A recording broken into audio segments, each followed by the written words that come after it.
you? During the summertime, I like to kind of get like sort of a mullet style cut. I call it just like a cowboy cut or something like that. Like guys who wear their like cowboy hats or whatever. But I wear hats all the time. I do too.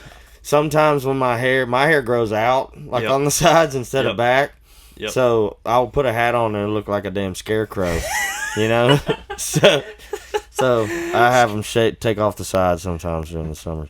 I call it the baseball cut. Yeah, or a hockey cut. Yeah, I don't know what else to call it. I mean, I used to have it like that. My hair used to be down to here, and then I cut it back up. It curls after a certain distance, and it just... That's how mine is. It's weird. I call it the baseball I didn't cut. even really know I had curly hair until I grew out my hair for the first time. Me too. And they were like, damn, you got curls. Yeah, that's how I was, because my dad's he's just old school. I've always had a short haircut, and then it was funny. I grew it out during COVID, just because just the barbershops were closed and everything, and it just didn't really, I don't know, I just didn't do it. And then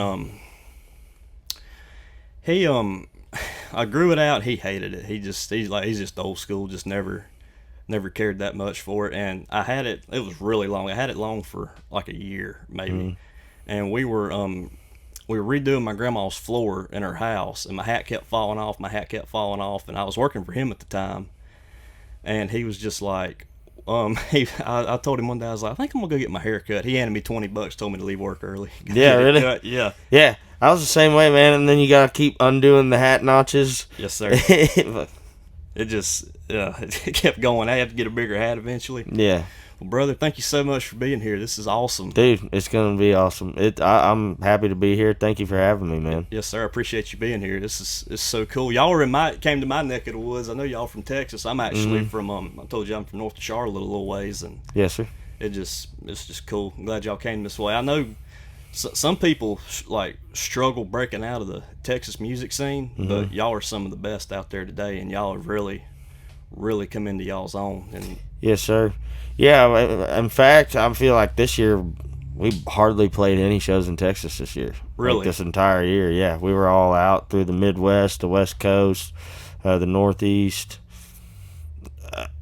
We just went everywhere else, but I feel like around the house, you know? Yeah. So, here at the end of the year, we're going to get to play some shows closer to home, and these past few weeks we played some shows closer to home as well, so happy to be getting back closer to the house so I don't have to go on these long drives. But man, we are so excited to be here in South Carolina. This is like our second time here. Really? Yeah, the last time we played here was we played a fraternity party at Clemson. Yep.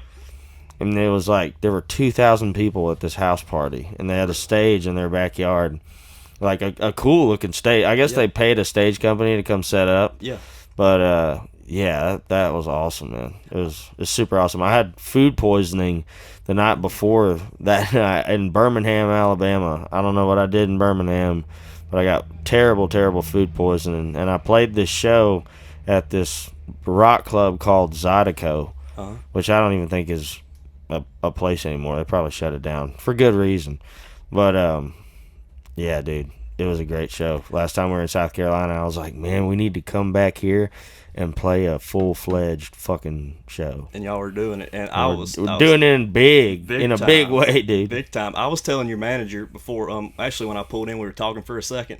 I was like, I know Clemson's right up the road. Y'all gonna have a rowdy show tonight. Oh hell yeah, man! It's gonna be something. All the kids throwing around. I think you're gonna have a good time. And I'm guessing they're playing tomorrow.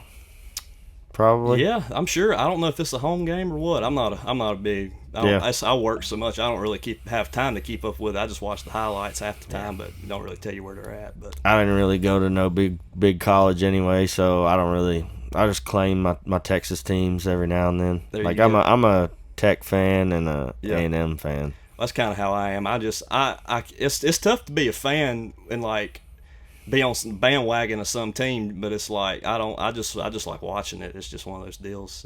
I don't really know a team like that. Well, you live in Oklahoma now, don't you? I do. Really? Mm-hmm.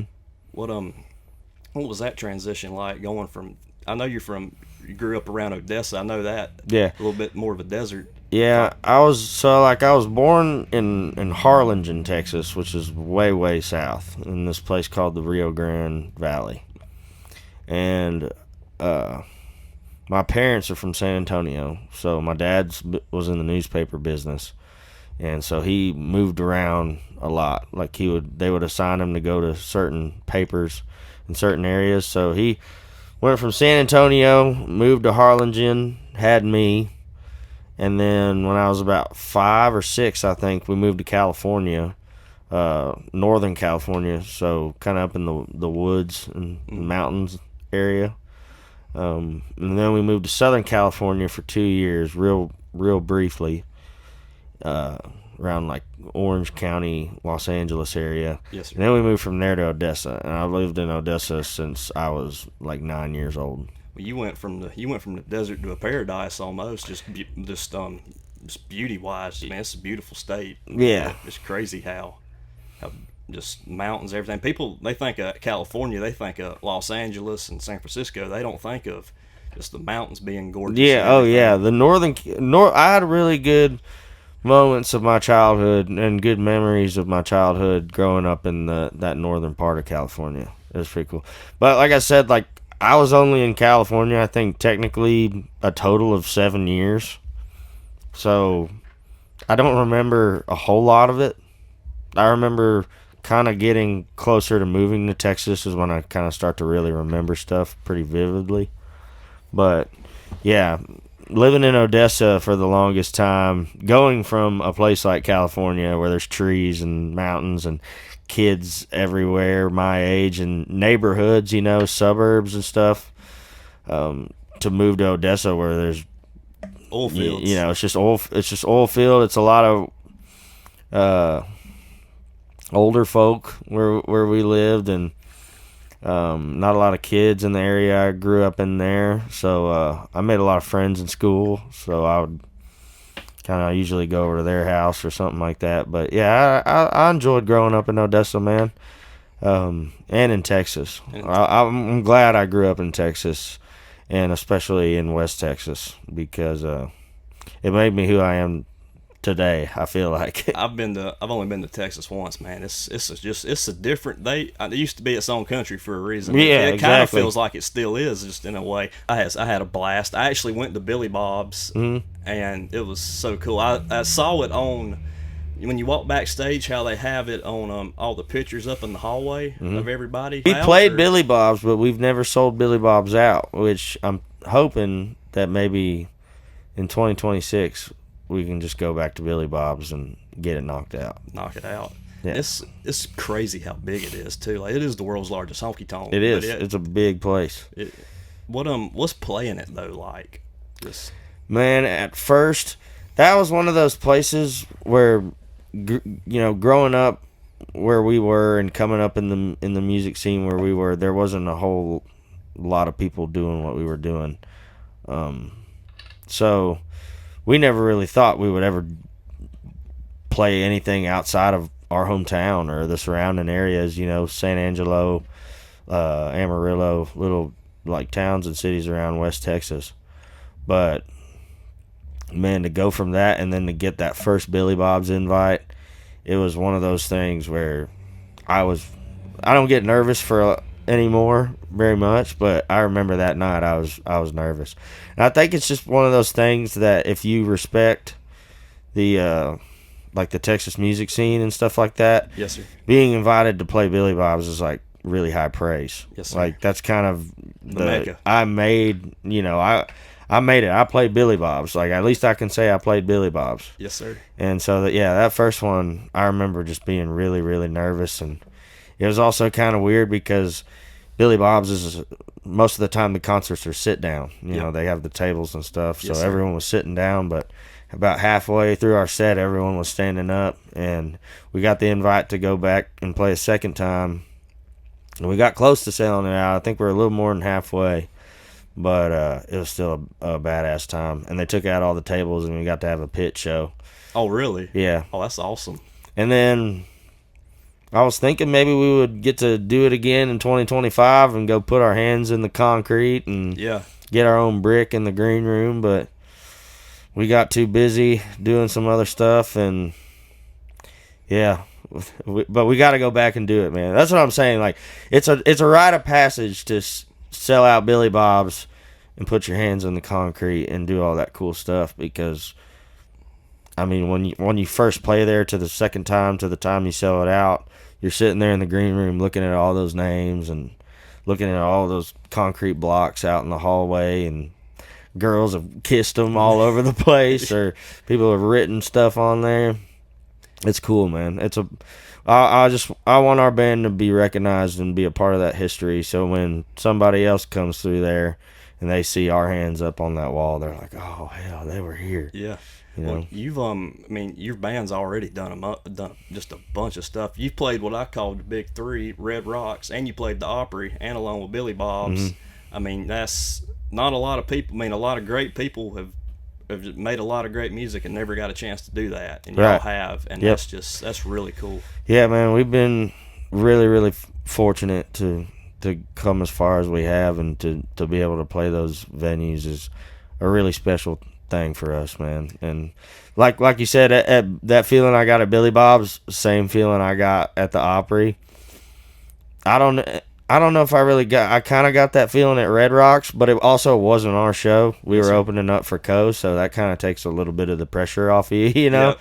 Like these guys ain't here to see really us. They're mainly here to see the head guy, but we had quite a bit of fans out there too, so it was one of those deals where you get past the second song and you're like, all right, you got them. Yeah, we're here. Type deal. I love it. Did you grow up playing the guitar and picking and all that, songwriting? No, I did a lot of piano lessons. We had band in elementary school up through junior high. In elementary school, we played recorders, and then you could either do clarinet, flute, or the trumpet. And I chose the flute, which was a dumb decision because in my section or whatever of my class that also chose the flute, I was the only guy to choose a flute as an instrument. It was all girls in my section and me on the end, and I never practiced the flute. And all these other girls who played flute in the band knew every single note. So when it came time to for everyone to play, I would just kind of pretend that I was playing the flute, because it really didn't matter. Everybody else was playing great. Yeah. Until one day my teacher realized that he's like, he don't practice and he's just faking it. He went down the line and he started at the other end of the line and he went down each and every girl. They played it all perfectly, and he got to me. He's like, all right, Sam, play the part. And I went up there and stunk it up, dude. And ever since then, that's always been a problem growing up. Why my parents, after that, they heard about that story and a bunch of other stories too. Yeah. And they knew I didn't practice or showed really any interest in any of those instruments. So they were like, oh, he's just not into music. But which is not true. I love music. Yeah. That's all I did as a kid. Is just I'd have a little boom box in my room, and I'd steal my parents' CDs and my dad's and my mom's CDs and put them in there. Or I'd tell my dad to buy a certain record, and I just learned through music through riding around in the car with my mom or my dad, and they'd play Top 100 radio or throw in a country CD or whatever they had, and I didn't. They thought I didn't like playing instruments. It's not that I didn't like playing instruments or was interested in it. I just wasn't interested in those instruments. Yeah. So kind of when I had friends play guitar in junior high and high school, but that just never really made sounded like something I would be good at doing, and it sounded too hard. And I don't know. And then I got to college, and I had originally started just writing poetry and freestyle raps or something like that. I didn't know. But that was just what I called it. But I was just writing stuff, telling stories. My dad being in the newspaper, my grandmother's an author. Writing my mom's a teacher. Writing's kind of in my in your blood a little bit, I guess. And I was on school newspaper in high school too, and so I would write opinion columns on there. I was never good at writing news articles, but I'd have my own column where I wrote something to my own opinion on something, So all that kind of leading up to it, and then when I went to college and met some of my roommates and my other buddies who were all musically inclined, and they all wrote music. They're like, man, why don't you try, writing about where you're from, or writing about your own experiences. Stop writing just random stuff. And so I pivoted in that direction, and that's when I wrote songs like Leaving Hell and Stop and Stare and Boomtown and Missed Call and One Time Thing. Those are all really early songs that I wrote in college. And then through my roommates eventually, because I would just make the noise in my head of how I imagined it would go, and they would play it on guitar, and I'd be like, oh yeah, that's exactly how it sounds in my head. And then they're like, man, you just need to learn. Eventually they got tired of it, and they're like, you need to learn how to play guitar. And I just kind of taught myself. I started with one chord, and then went to three. And so you're self-taught completely? Yeah, I played kind of by ear, and I just learned what the chords are. And now it's to the point where I kind of got my basic chords, and I kind of try to learn a new chord whenever I can. So I'm still learning, man, and that's what I tell everybody. I'm not the best guitar player. Songwriting is my bag. That's funny. You said that much as you love music, you just weren't into that whole thing. They made me take chorus class in middle school, and I absolutely love music, but I hated that. It was weird. It just, for some reason, that and me just didn't click for some reason. I didn't like it. I lip sync everything. I never got called out like that, thankfully. Right.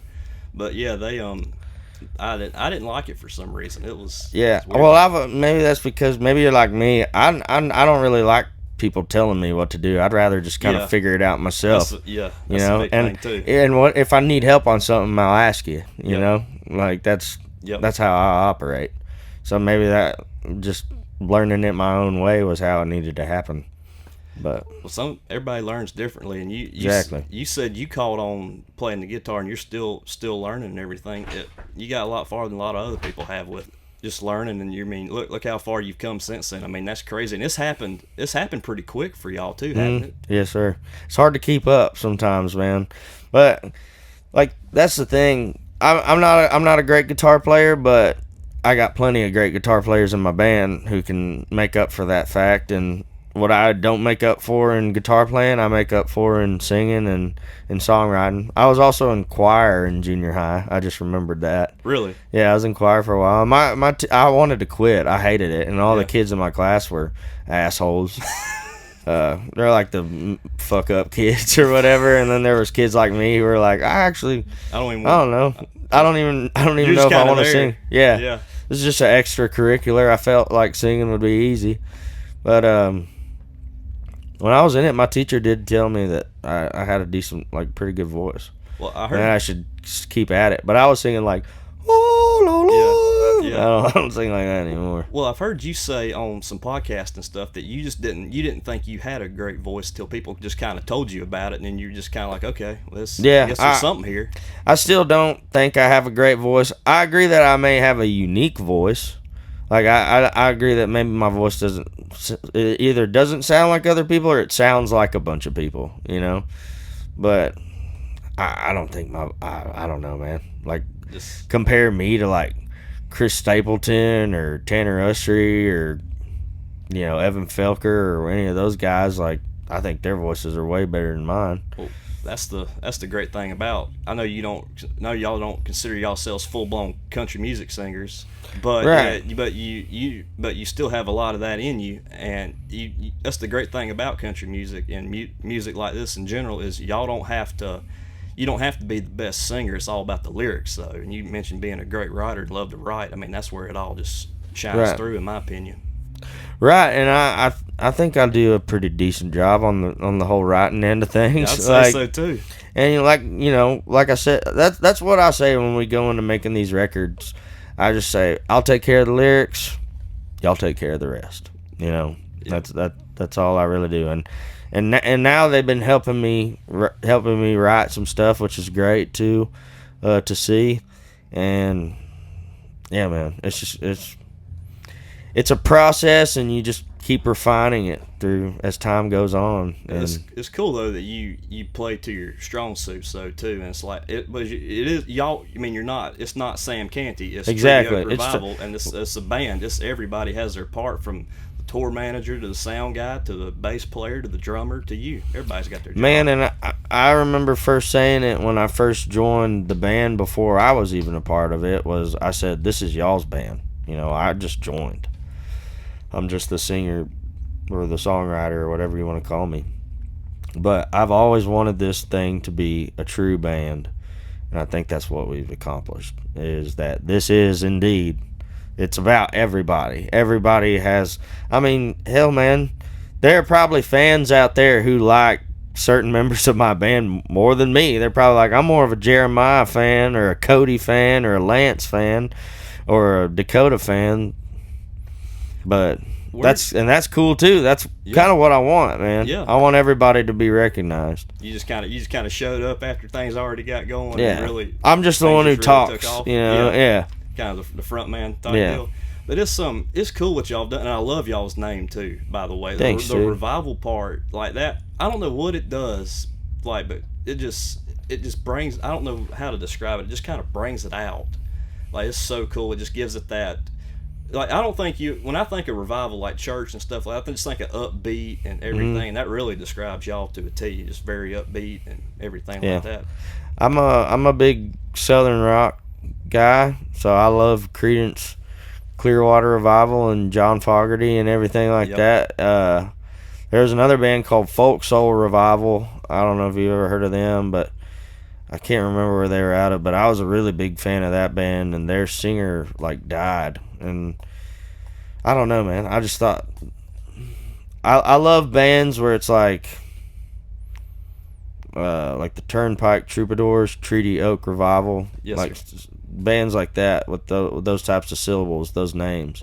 So It just like I said, it just feels like it just brings it out. Like, it puts that stamp on it too. Like, hey, this is gonna be loud. yeah. And it just really, when you joined the band originally, were they already playing kind of this style that y'all have?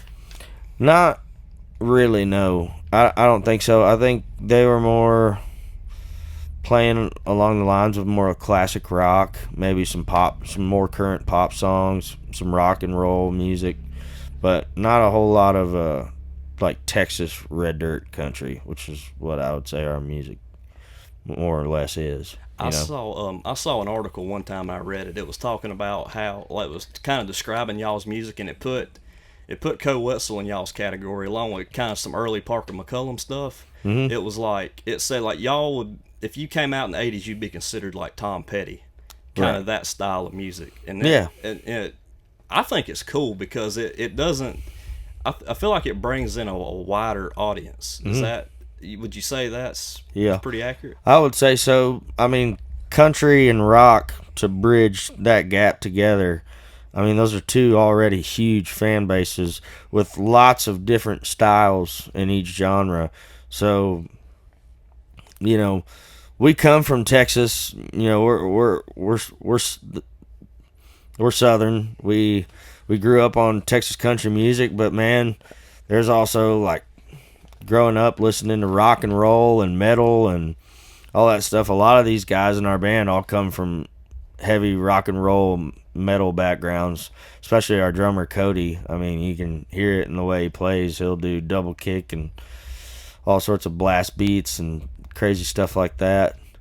So I think it's just we took our musical interests and just kind of tried to make it a happy medium of the two. Morphing it. Did not that radio really matters anymore. Like, y'all, I mean, streaming, I mean, Spotify and all this stuff. I mean, being on radio is nice, obviously, but it's not the forefront anymore. Have y'all had any trouble getting on radio play or getting any radio play just with your sound, or are you even trying? Is it? We've never really been trying to get on there. We've had it on there. It's a real pain in the ass due to the content and with the little E beside everything, explicit on everything. But yeah, I mean, we've had songs get on radio play, satellite and local, and everything like that. But that's just never really been our goal. Our goal is just to make music and put it out there, and if people like it, great. If not, Well, you don't really need it anymore though to have a career at all. I mean, no. y'all been very successful. I mean, it's just the way everything is nowadays, and you don't need it. In my opinion, you can have a very successful career without it, and it's really cool. You can do that now. I'd agree. That I wanted to touch on y'all's latest album. It's an acoustic record, Oh yeah. and I'm very picky with acoustic music just because like you get so used to hearing the radio version. Usually the acoustic version comes out later. Yeah. But man, the way y'all did it was so good Thanks, man. because it even though it was acoustic, it sounded like it had the same energy as the radio or the normal cut would. Yeah. What was the process of making that album? Man,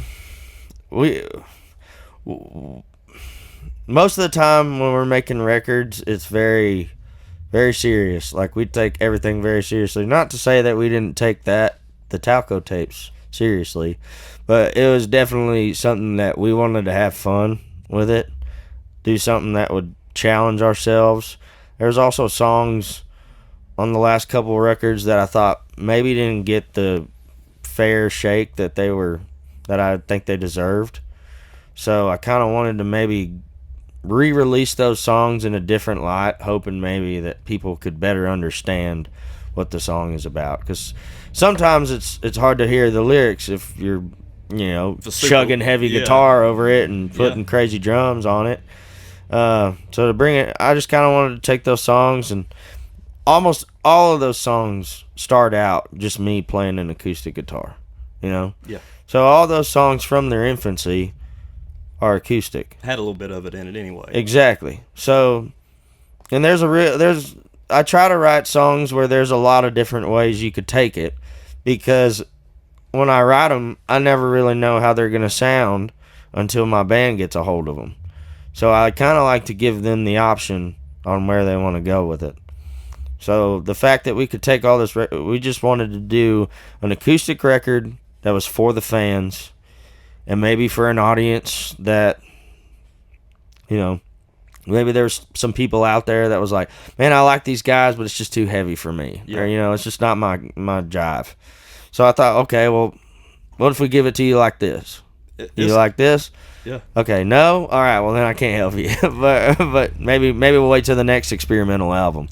It had a cool, like you said, that too heavy. It had a real country vibe to it almost. Right. It was really cool. Well, what we wanted to do, and I'm a big bluegrass guy. Really? Yeah, like Yonder Mountain String Band, Trampled by Turtles. Well, I saw Clay Street Unit. I don't want to cut you off, but I saw when you played the Opry the first time, you played with Rhonda Vincent. Yeah, she was there too. That's cool.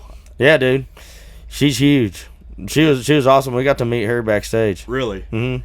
But man, I love bluegrass too. That's cool that you like it. I didn't know if you liked stuff like that. Just I don't get too much into the old bluegrass, but I really mess with some of the newer stuff coming out, like Billy Strings and stuff. Oh yeah, like that. Yeah. Yeah, I'm like a big Trampled by. You ever heard of Trampled by Turtles? No, sir. I don't think so. Oh, go look them up, man. Really? They're super cool. Yeah, you'll love them. I'll have to check them. It's almost like speed grass. Really? Yeah, it's weird. Like the old the Bluegrass Revival. What's the name of that band? I just can't think of it. It's gonna bother me. But like Newgrass Revival, is it kind of like that? Just more upbeat type stuff. Yeah. Cool. They're cool, man. I had never heard of them. Well, it was funny.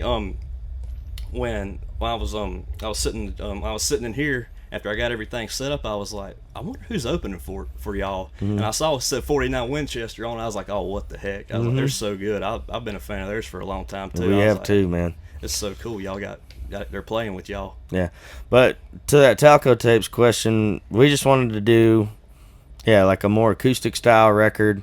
Didn't want really too much electric stuff on it, so we gave Cody a cocktail kit, gave Jeremiah that banjitar, or I don't know, a banjo guitar, whatever you want to call it. And we had our guy from White Weaver Band, our buddies at White Weaver Band, his name's Connor Swanson. He came in and played like slide steel, or he had a SG Gibson, Yeah. and he put a lap steel pickup in it, and he had a slide, and that's what he was playing the entire time on that record, like during songs like "Ode to Bourbon." Yeah. And yeah, man. And then we wanted to film all of it and Yeah. make like a video piece. And it was all live takes too. Like everything you're hearing is us all in the same room doing one live take. You didn't have somebody coming in laying bass down and none of that No, stuff. it was all our band with other guys that we had joined, and we had during those days we did those recordings.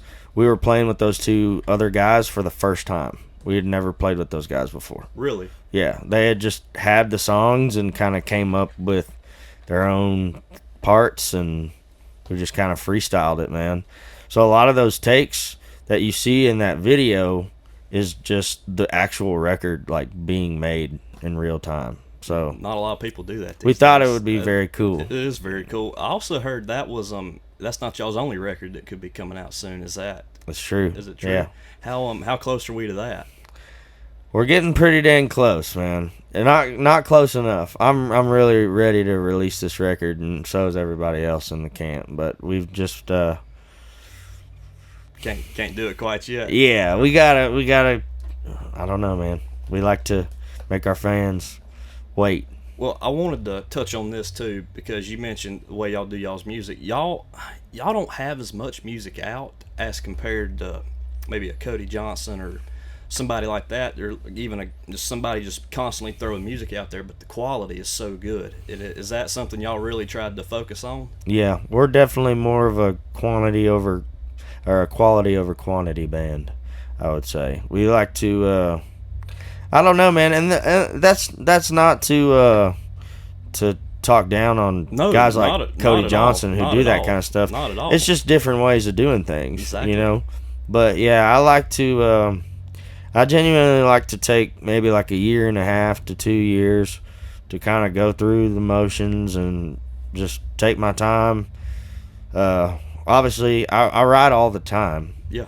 Not all of them get cut or turned into anything really, but I just have a huge, variety of things to choose from as far as lyrics or melodies, and it's all in my notes and my computer and my phone and everything. Well, that's also how you stay sharp doing it too. That's right. Constantly doing it. Well, man, the good thing about keeping records like that is of everything like that is sometimes you'll come up with something and you'll be like, oh, like I need a verse to that. I know the perfect verse. Like, and then you'll go back, you'll find it, and then it's like, oh, okay. There it cool. was right there the whole time. But you came up with it like a year before you came up with this idea, you know? Well, I saw a thing that this is completely off topic, but I saw a thing where I watch a lot of comedy stuff. It said that Dave Chappelle does a thing where he keeps a jar and is constantly writing notes down and throwing them in that jar. So when he goes to write jokes, he just pulls them out of that jar. Like just something will trigger it, and that's just how he just constantly keeps doing it.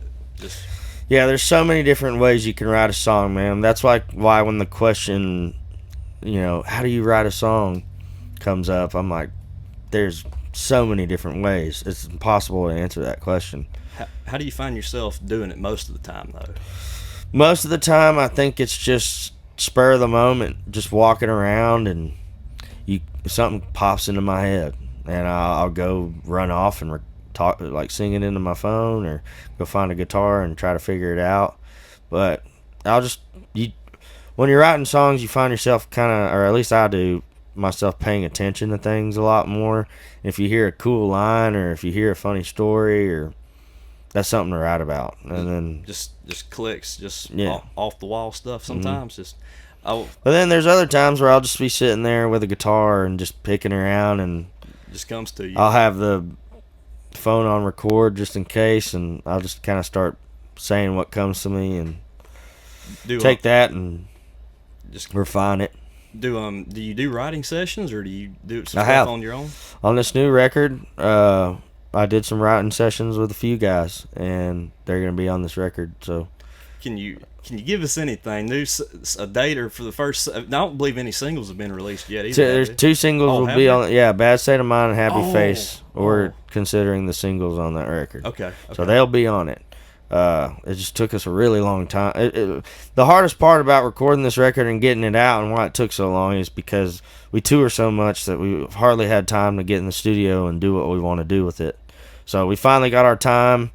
It took a little bit longer than we wanted it to, but we're here, you know. I love we got it done. Well, you mentioned Bad State of Mind. That and Boomtown are my two favorite songs Really? that y'all got. Yes, sir. Heck yeah, man. The opening line, or that's not the opening line, but in Boomtown, it's like, I'm not Keith Whitley and I ain't George Jones, but I could be. Something like that. I damn sure could be the next. Yes. It's so good. I love it. Well, that was just the whole point of the song Boomtown was just I was just pissed off at my fucking job, dude. And I was hanging out with a bunch of my pipeline and welding buddies and everything like that, who were there on work too. And they're like, man, you just need to write a song about how much this place fucking sucks, man, or how much this job sucks. And I was like, all right, yeah. He's like, you just need to write some hate music or something. And that's what I came up with, man. But yeah, that line, I was just like, I may not be as good as those two guys at being a drunk country singer, but sounds cool. I could probably be the next one. Yeah, it sounds cool in the song too. Well, I heard too that y'all's first record, even though there was a lot of effort put into it, obviously, you just kind of I don't want to say threw it out, but y'all just kind of, it just one of those things you just put out and didn't really know what was going to happen from it, and then it really just kind of took off. Yeah, I mean, when you're playing gigs like we're playing them when you're starting out, you're playing anything you can. If it's around town, or, you know, we played birthday parties, weddings, graduations, business openings, grand openings or whatever. We played anything we could, and, you know, most of it's covers and stuff like that. But we try to put our own spin on them, so make them a little unique, and then we'd throw our music in there sometimes. And sometimes we'd have people come up after the shows, and they're like, hey, man, I listened to some of y'all's originals, that one song, I love that, man. Where can, like, y'all on Spotify or YouTube, anything? And we had to tell them no.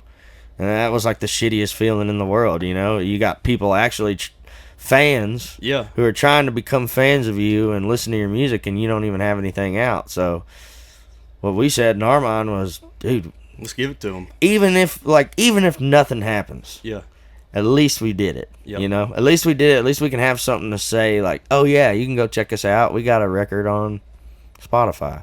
Well, you come a long ways, man. And y'all started in, was it 2018? Is that right? 19. So I mean, this happened quick. I mean, did you think when you put that record out that you would end up on Landman a few years later? None of us did, dude. It's crazy, the timing, just how quick things can happen. It was a lot of it was very unreal. A lot of it I definitely think was, man, I believe in coincidences sometimes, but there's a point where when too many of them happen, you're like, man, this is something bigger than me going on. So, you know, I feel like we have ourselves to thank, but I think we have God to thank too, and of course everybody who comes to every single one of these shows, our fans are our top priority, and we're not the nicest to them on releasing music and stuff sometimes, but I promise you, the quality's when we get it done, you're going to love the shit out of it. A lot more than what it would have been if we would have put it out early. So, did you ever find yourself trying to play catch up because it has happened so quick, or is it even though it has happened quick, you've kind of things have just kind of fell into place? I don't know, man. I feel like every time it always seems to work, you know? It always just seems to fall into place, and timing is always right, and I go at my own pace, and we're independent, you know, so I don't have anybody breathing down my neck asking me where songs are and why we haven't done this or that, and I think it works for me. I get to be part of writing a song. Like, if you want to write some good stuff, I feel like you kind of have to be in a good spot and not feel antagonized or rushed or anything like that. So, and you're truly your own boss, being independent, right, which is really cool. I mean, not a lot of people sign with records all the time, but y'all chose to kind of stay independent. But it just had so much success being independent still. One of the most successful out there today. Right. Well, I mean, coming from the background of where we're from and like the industries we grew up working in and everything like that, we work hard. Like we've always made that our number one thing is our work ethic. Like we're always working on something, even if it doesn't look like we are. There's always something going on. Well, I've heard you say y'all were playing I was doing my research, playing close to 80-something shows this year, and that was more than you planned on doing originally. Is that about right? Yeah, we were planning on doing about 75 this year, and I think we wound up with 85. So not bad, only 10 extra shows, but I think this next year we're going to kind of take it back down to 75, but play some more bigger places and more spread out. So we can kind of try to reach everybody, That's the problem. Everybody wants us to come see them, and we got family and obligations too, so we can't make it to everybody most of the time, but we damn sure try. So there's still places that we haven't played, like today. Like this is, I consider this to be our first true headliner show in South Carolina. I don't consider the fraternity party that we did. That's awesome. Were you playing stadiums with Co and all that stuff, like the really big stadiums, or were they still kind of? We played with them. I mean, he started doing the stadiums this year, I guess, with Morgan and all those guys and Hardy. But when we played with him, we were just doing arenas and amphitheaters, anywhere from like 7,000 to 15,000 cap rooms, which was great, man. And I love that camp. I love all the guys in that camp. They're awesome, man. And we really have them to thank for how good we're doing right now. Because basically, after we went on that tour with them, we got invited back. Yep. And they were like, "Hey, come on back through, and why don't you headline these if you think you can do it?" And you're like, "Hell yeah, we'll do it." But man, being on the road with them and their team, working with us and showing us the ropes and getting on those stages in front of those big crowds and learning how to work a room that big and to try to get a hold of them, it really helped out a lot. So when we came into the arena scene this year, we were like, oh, this is a cakewalk, man. We know what we're doing. Like, we played these places. We played these stages. And, it allowed us to work on our craft. So shout out Co Wetzel, man. That's awesome. When I was doing my research on you, you had a funny story that related to me because it's something I would do. You played a show somewhere, I can't remember where it was at, but they were all the cups being thrown on stage, and you went out after the show and picking them all up. I was just like, that's something that I would do just man. Just one of those things. Just trying to you're so new to it, you don't want to have that.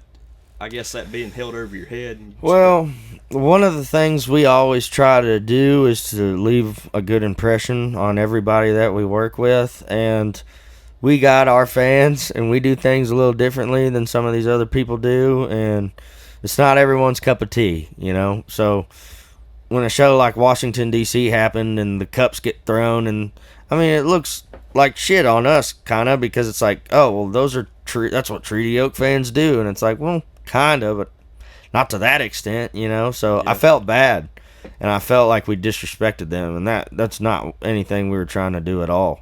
We were grateful for the opportunity, so I ran out there and was like, man, let me see if I can try to clean up as much of these cups as I can. I feel bad. Well, that shows who you are as a person doing that. I just feel like that's how people should be, dude. Yes, sir. So I love it, and I wanted to touch on something. I know you like to hunt a little bit, and hunting season's right here. Hell yeah, man! I've already been out a few times. What have you done? Dove hunting. Really? Yeah. Where'd you go? I went out my buddy's place out in Carnegie, Oklahoma. He's got quite a bit of land out there, and he lets us hunt on it. He's nice enough to do that. So it was pretty damn good dove hunting, man. I also got my new dog. I finally got a hunting dog. Really? I've had labs a lot growing up in my family, and a few years back I got one and worked on him with my dad, and he was a pretty damn good dove dog or bird dog. And when I moved to Oklahoma and started living with my wife and stuff, I couldn't really take the dog because he liked my dad too much. So I was like, all right, well, y'all just take him anyways. He's your dog more than mine probably at this point. So I got me a new dog, another lab, and he's been a pain in the ass to get to where he is now, but he's all trained up, and I sent him off to a school. I didn't really have a whole lot of time to work with him, but they got him trained up good for the most part, or at least to the point where I could work with him and The young one's got him not be a little shithead. Yeah. Yeah. But he still got some puppy in him, but he did good the last time we went out, man. He was making water retrieves and blind retrieves. It was awesome. What do you like better, bird hunting or like big game hunting? I like bird hunting. Really? Yeah, that's my bag, man. We just, in West Texas, there's places to go deer hunting and stuff, but I don't know. It's just, I don't know. As a kid, that was always my dad's favorite thing to do, was to shoot dove and quail, and that's just kind of what he raised me up on. And we just never really went deer. I've killed deer since then, and amongst other things, but I just love the challenge of bird hunting, the camaraderie. Obviously, like you get up in a line with your friends and have the tunes cranking, and you're sitting on a cooler and just wait for them to come in, man. It's a lot more fun to me in that aspect. But I do get why people love deer hunting so much. I've done it. It's awesome. It's a great feeling.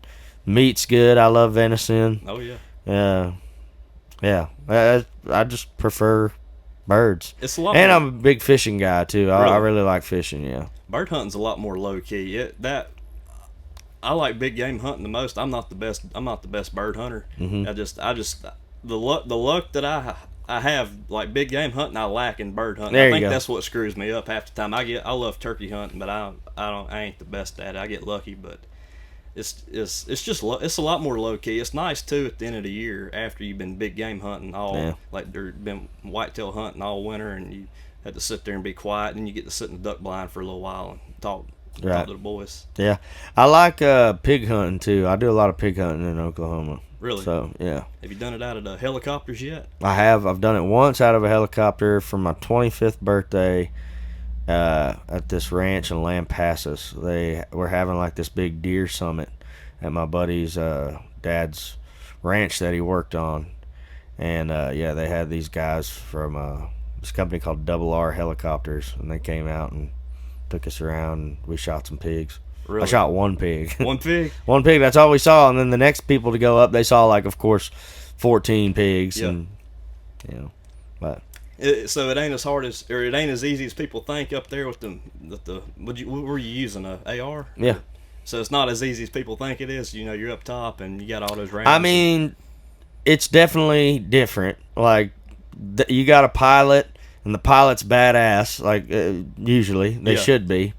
But man, there'd be some points where they would get sideways in that helicopter, and they'd keep it there basically, and you'd have to just do your best to line up and let it rip. But do what you can. Yeah, and when I do pig hunting now, though, we just roll around in a side by side or a old Tahoe or whatever and go find them. I went for the first time last year. It was fun. I'd never went. Really? We were in the swamp up toward Raleigh, kinda. Yeah. And it was so cold. It was in February. Everything was froze, and we were like, I had to go through ice to get to the blind that morning because it was so cold. Mm-hmm. We saw, of course, like you said, of course, when we went, there wasn't as many as they had been seeing.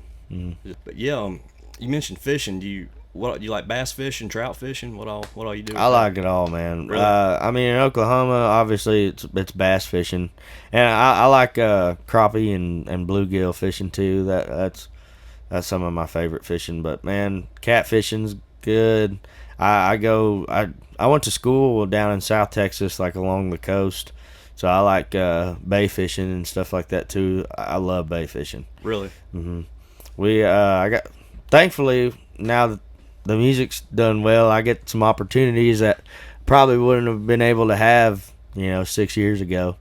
But I got to go, me and my dad's 65th birthday, I got to take him out and down to Marco Island, Florida, and we went tarpon fishing. I saw that on your Instagram. It was sick, dude. It was massive. Me and him have back in the day, my dad would just watch Outdoor Channel all the time when I was a little kid, and we watched like Bill Dance and Jim Shockey and all them hunting shows and fishing shows.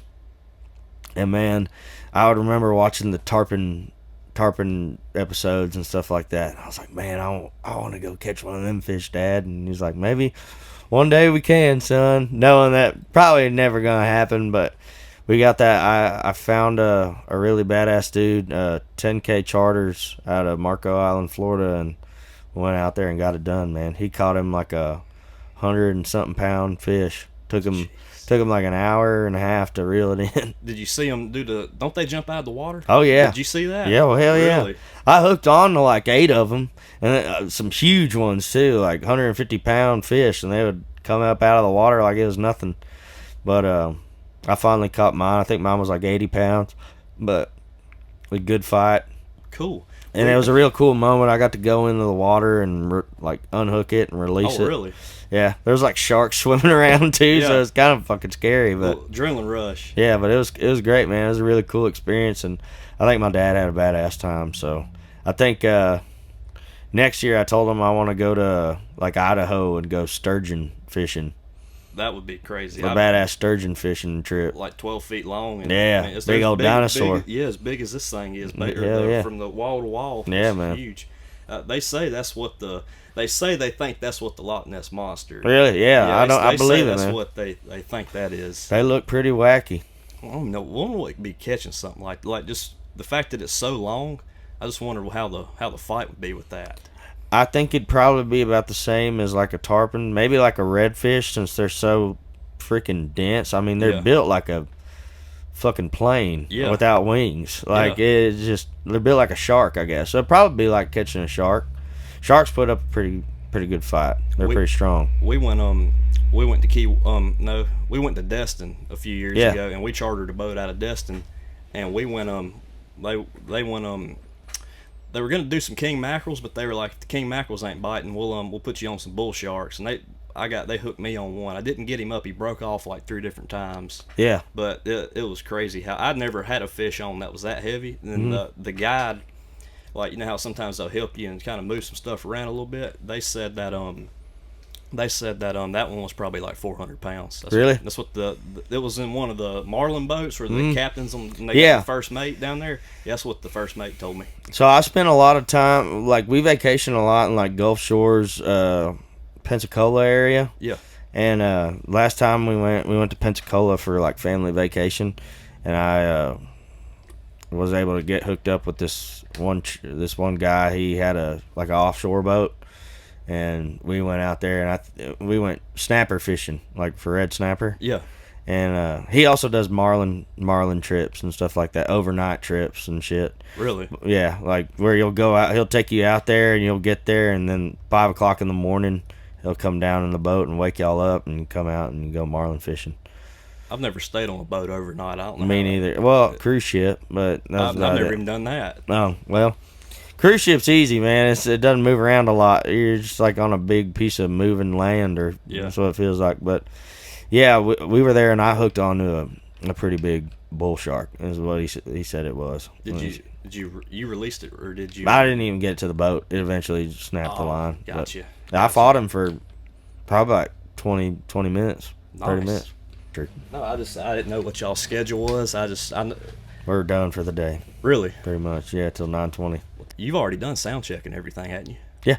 Cool. So what goes into doing a sound check at a live show? Because I mean, I did a little one with this, but it's nothing compared to that. What's it like? Or what all do you do? It's about the same. Everyone, we use in-ear monitors instead of the wedges. Yeah. So it's just all kind of about getting our mix dialed in on our end so we can hear good. It's like the worst feeling in the world getting on there and like you get a bad mix in your ear and you can't hear something good enough. So it's a lot of that, and then front of house obviously getting stuff dialed in on his end. But I mean, he pretty much has a lot of stuff already probably pre-saved and ready to go. So just makes it easy. because he's just been doing sound for us so long that he's just used to it now. Well, I saw it on TikTok a while back, and I never knew what it was. But when y'all wear the earpieces during the show, what are y'all exactly listening to? To the music we're playing, we can hear the crowd noise, and we also have these stage mics that have like a mute button on them. Yes, so if you press them, you can talk into the mic. So that's kind of how we communicate on stage too. Is if like if I break a string, I can go over to that mic on stage, press the button, and say, "Hey, I broke a string. I need a new guitar, or I need to change. I need you to come on here, grab this thing, and change the string." So it's kind of similar on podcasts where they wear the headphones, Yeah, listening to but their shows nobody and in the everything. crowd can hear us say that, but everyone who's on that channel can hear it. I'd always wondered what that was about. So It's just so doing it through wedges and stuff like that. yeah, It's a lot worse for your ears because of the amount of sound coming out of that wedge. Yeah. So if you reduce it down to just those earbuds, and you know they have noise canceling things, so all the outside noise isn't coming into your ears. All you're hearing is it's like you're listening to your music on your headphones. You know. so you ain't blowing your eardrums out Exactly. either, like they had to do back in the day. The point is to save your hearing. I heard Ted Nugent talking about how he's suffering hearing loss now and all this stuff just because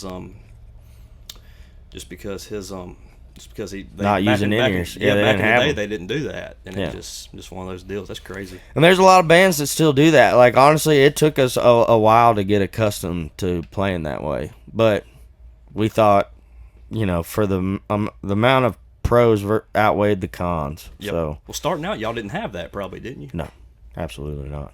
We didn't have the money. Yeah. So what's life like on the road? Like, I know that you're constantly on the road, and you mentioned 86 or 87 days this year. 85. 85 days this year. So what's life like on the road? Man, it depends. In the earlier days, it was pretty hectic. We were playing a lot more and kind of still trying to figure things out, you know, and, you know, we'd get screwed over, and sometimes it'd be hard, and sometimes, you know, stuff would break down, like your van would break down or whatever, and you and another buddy would have to take turns driving through the night and stuff like that. And back then, like sometimes it was awesome, sometimes it sucked. And now, of course, you know, we got a bus that sleeps 12 people. We all got our own beds, got a nice place to hang out and relax, watch some football or play video games. And we got our own drivers, so we don't have to worry about staying up. We show up.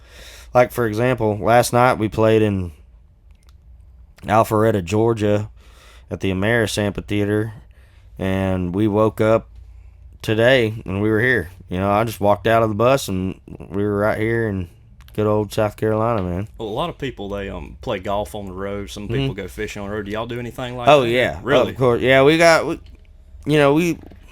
that's the other thing. It's not just a band, too. Like, we treat our crew just as the same. Like, I'm friends with all my crew. I know everybody's names.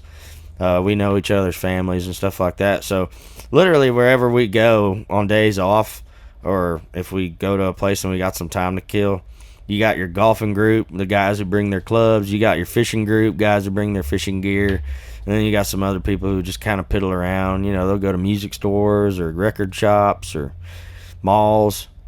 But yeah, it's really whatever you want to do in whatever the city it is you're in. But yeah, like for example, we went and played some shows up through Idaho and stuff. We got to go to Yellowstone. I'd never been to Yellowstone, so went to that for the first time.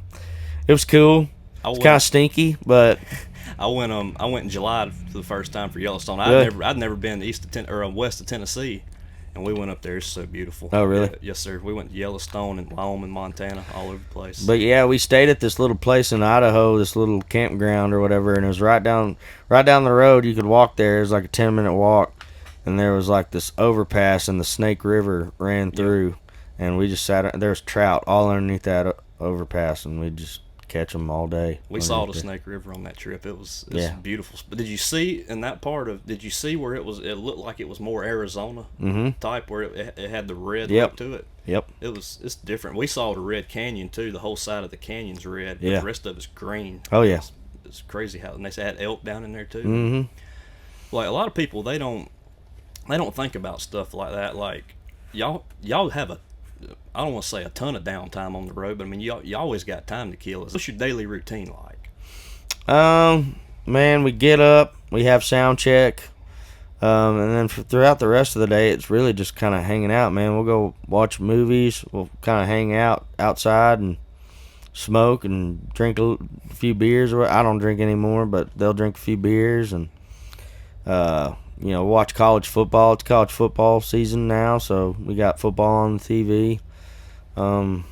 Some guys work out, and then some guys will just sometimes, if we have a lot of time to kill, we'll go and we're in a cool city that we think is interesting and we got things that we want to go see. We'll take a Uber and go cat around, or if we have a runner, we'll take that vehicle, go do stuff. But yeah, and then once showtime comes, do showtime, have a little party afterwards where everybody gets together and hangs out and hop on the bus and move on to the next one.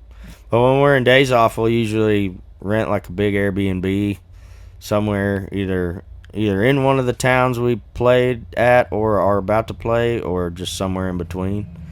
We'll all go hang out there. Is coming down from that adrenaline rush after a show, does it take a while for y'all to kind of cool down? And 100%, man. Really? Yeah.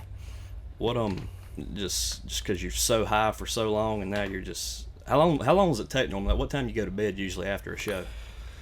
It depends on what time we get off stage, really. Or it kind of, I don't know, it just kind of depends on how the show went, which most of the time they go great. So I'll probably usually stay up till about 2 or 3, and then I'll go to bed. Most of the people got to be up earlier than I got to be up, so those guys will usually crash out around 1 or 2.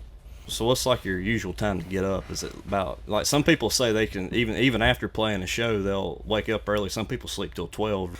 I usually get up. Well, it depends on the sound check. But usually I usually get up around 10 or 11. So you've been all over the country at this point. What's been your favorite place to play? I really enjoy playing in Missouri. They're awesome. Oklahoma. Obviously Texas. I love Texas. But man, the Midwest is awesome. I love playing in California. Every time we play in California, it's a badass crowd, and we have a really good time. Trying to think where else. Ohio has been really badass to us. Chicago was awesome. Every time we played in Chicago, it's great. Yeah, there's so many cool places, man, that we've been, and there's something to enjoy in all of them, you know. Is there anywhere left that you haven't played yet that you would like to play? That's a bucket list. We're playing Florida for the first time this year, which I'm excited to play. I'd like to go play up in Michigan. I think we're going to go hit Michigan up next year, which would be great. A lot of people have been wanting us to come play there. Play in Australia in October. It'll be our first time going overseas, so that'll be an interesting little trip. Where all you have planned for overseas at? Just in Australia. I think it's Sydney, Melbourne, Sunshine Coast, and Queensland or something around there. I can't really remember off the top of my head. I'd have to look. But a lot of people don't think about country music being outside of the country a lot like that. But man, they love it in Australia, and I think it's like Australia, Ireland, and maybe Germany. I think we're the biggest. Yeah, they love it over there.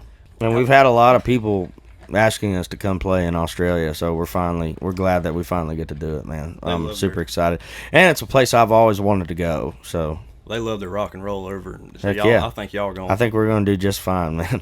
How long are you going to be over there? Do you know yet? We'll be there 2 weeks. 2 weeks. 2 weeks. They I don't know if you can still hunt in Australia or not. But you can. Oh, you can? I don't know if I'm supposed to say that, but I'm going to probably. So I need to edit this out, or. But yeah, I got a buddy of mine, Wade Forrester. I don't know if you know who he is. I've heard of him. But yeah, he's a Australian cat, old cowboy over there, and he's gonna be opening up the shows that are like our own personal headline shows. He'll be opening them up for us, and he's been touring the States right now. Been selling everywhere out, so real proud of that guy too. And I'm excited to meet his guys and go have him show us his neck of the woods, you know. He's been over here, y'all. He's been getting a taste over here. Oh yeah, he's loving it, man. It's funny watching his Snapchats and stuff. They're fucking having a grand old time. You think it's gonna be a culture shock, or do you think it's gonna be? Yeah. You do? Oh yeah, dude. We're some small town Texas kids, man. We don't know what the fuck else. But I mean, we're pretty well traveled now, but I think going to another country is going to be a little bit of a stretch for some of our guys. They're going to be like, "What the hell is this shit?" Wait till you get them on surfboards. Oh yeah, we got our drummer Cody. He's pretty like, I don't know, man. I'd almost kind of call him like a prepper personality or something. Like he doesn't trust the government and lives on his own land, his own property out there in the hill country, and keeps to himself. It took him joining this band for him to finally get an iPhone and a bank account with a credit card. He used to deal all of his stuff in cash, and yeah, because he doesn't trust banks. But yeah, I think Australia's going to be a little bit of a shock to him. I love it.